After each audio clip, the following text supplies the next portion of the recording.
परिषद में 24 एजेंडों पर निर्णय लिए गए हैं।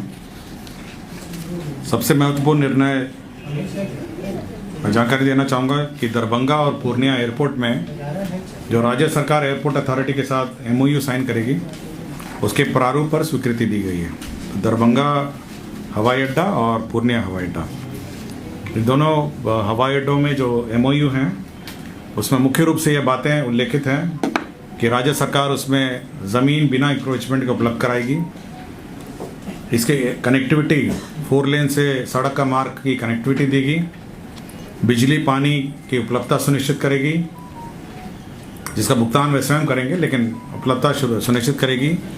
शहरी क्षेत्र की जो मास्टर प्लान है उसमें से एयरपोर्ट का उल्लेख किया जाएगा और म्युनिसिपल टैक्सेस जो है वो 5 साल ऑपरेशन के 5 साल तक वेव करेगी।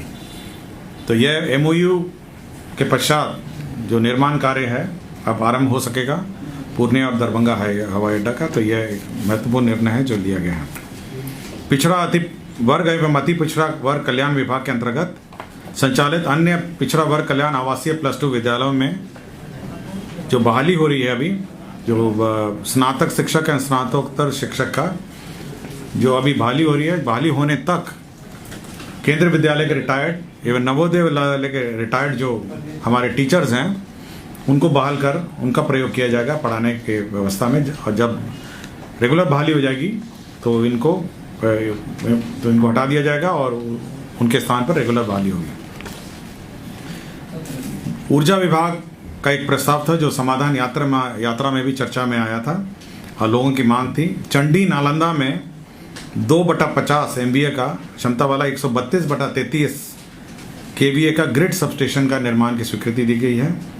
इसमें 129 करोड़ 75 लाख रुपए व्यय होंगे, जिसमें 20% राज्य सरकार देगी और 80% जो है 103.80 करोड़ राज्य सरकार की गारंटी पर विभिन्न बैंक से लोन लेकर निर्माण किया जाएगा।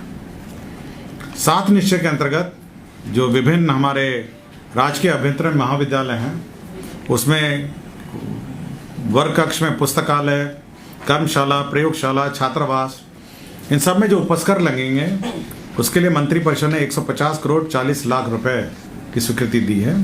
तो ये 37 राजकीय अभ्यंतरण महाविद्यालय में उपस्करों के लिए क्रय की स्वीकृति दी है।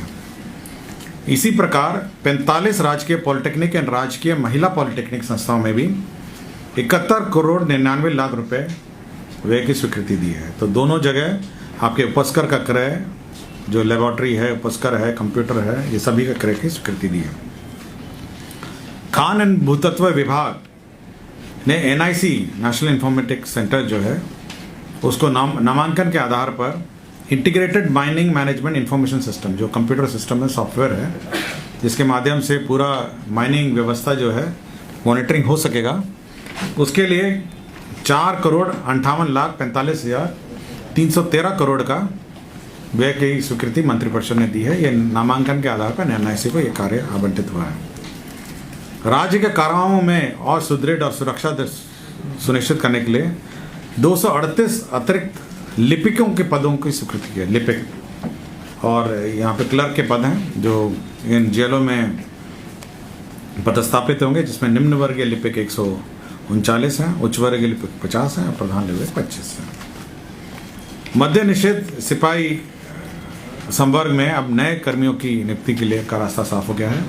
इसके अंतर्गत 1218 पदों की स्वीकृति मिली है। ये ग्रुप सेंटर में रहेंगे, मतलब एक जगह स्थान पर सभी लोग रहेंगे। जैसे पटना ग्रुप सेंटर होगा, मुजफ्फरपुर ग्रुप सेंटर होगा, भागलपुर होगा, गया होगा, सहरसा होगा। तो इन ग्रुप सेंटर के माध्यम से जो डिप्लॉयमेंट है, रेड करने की व्यवस्था है और मद्य निषेध के विरुद्ध जो अभियान राज्य सरकार ने संचालित किया है उसको और बल मिलेगा और सभी हमारे स्थानों, चेक पोस्ट में यहीं से डिप्लॉयमेंट होगा। पथ निर्माण विभाग के अधीनस्थ जितने कार्यालयों में खराब पड़े रोलर हैं, आपके अलकतरा के मशीन हैं और आपकी गाड़ियां हैं और जितने भी पथ निर्माण से संबंधित जो उपस्कर हैं जो खराब पड़े हुए हैं, यंत्र तंत्र सब जगह पड़े हुए हैं, उनको डिस्पोज करने के लिए राज्य सरकार ने नामांकन के आधार पर MSTC को अपॉइंट करने का निर्णय लिया है। Mineral and metal trading corporation ये सभी स्थानों पर जो पड़े हुए हैं कबाड़ी है, जो सब मशीन है, उसका नीलामी में सहयोग देगी। एक कमेटी रहेगी, राज्य सरकार ने कमेटी गठन किया है जो ये आइडेंटिफिकेशन करेगा, इसका सूची बनाएगा और निविदा के 21 दिन पूर्व इसका लिस्ट प्रकाशित पहले होगा, उसके बाद निविदा होगी और उसके बाद डिस्पोजल होगा। तो यह एक महत्वपूर्ण निर्णय है जो पथ निर्माण के जो कबाड़ी इधर उधर मशीनरी है उसका डिस्पोजल का है। मंत्रिपरिषद ने उद्योग विभाग के अंतर्गत जो हमारे अमृतसर कोलकाता औद्योगिक कॉरिडोर निर्माण किया जा रहा है, AKIC, उसमें जो स्पेशल पर्पस व्हीकल है जो SPV बनाया गया है, ये भारत सरकार का भी उसमें अंश है, बिहाड़ा का भी अंश है। तो ये जो स्पेशल पर्पस व्हीकल है उसी में संशोधन, इसमें पूर्व में मंत्रिपरिषद स्वीकृति हुई थी, लेकिन भारत सरकार के अनुरोध पर कुछ संशोधन किए गए हैं। जैसे कॉरपोरेशन को हटा के ट्रस्ट बनाया गया है, निदेशकों की संख्या में संशोधन किया गया है, तो आंशिक संशोधन हुआ है, इसकी मंत्रिपरिषद ने स्वीकृति दी है। मद्य निषेध उत्पाद एवं निबंधन विभाग के अंतर्गत बिहार मद्य निषेध उत्पाद अधिनियम 2016 की धारा 95 में प्रदत्त शक्तियों का प्रयोग करते हुए राज्य सरकार ने बिहार मद्य निषेध एवं उत्पाद नियमावली 2021 यथा संशोधित नियमावली नियम 12 क के उपनियम 2 में संशोधन किया है।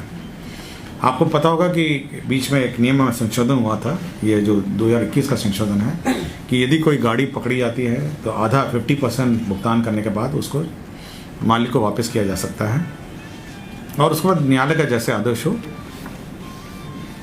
उसके बाद राशि के वापस करने पर निर्णय लिया जा सकता है।